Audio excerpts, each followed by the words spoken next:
শাহরের আগে সম্ভবত কোভিডের পরপর ডেইলি স্টারের অফিসে একটা স্ল্যাম পোয়েট্রি হয়েছিল। কারা করছিল আমি জানি না।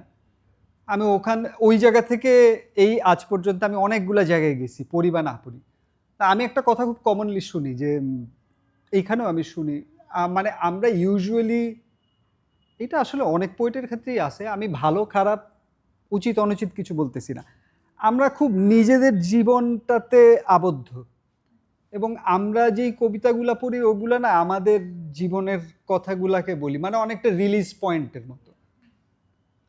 তা আমার কাছে মনে হয় যে কোনো আর্ট ফর্মেরই আসলে এক্সেলটা হয় যখন একটা নতুন উইন্ডো খোলা যায়।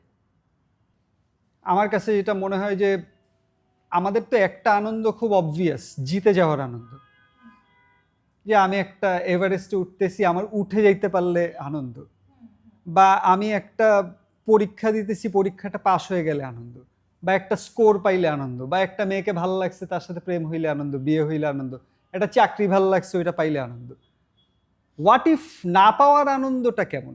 মানে না পাওয়ার মানে হচ্ছে সম্প্রদানের আনন্দটা কেমন? আমি পড়ি কবিতাটা। হারিয়ে ফেলার এই যে আনন্দ, নিজেকে হারিয়ে হারাবার এই যে আনন্দ, এই যে পৃথিবী মিথ্যা মনে হবার আনন্দ, এই যে মানুষকে মানুষ হতে দেখার আনন্দ,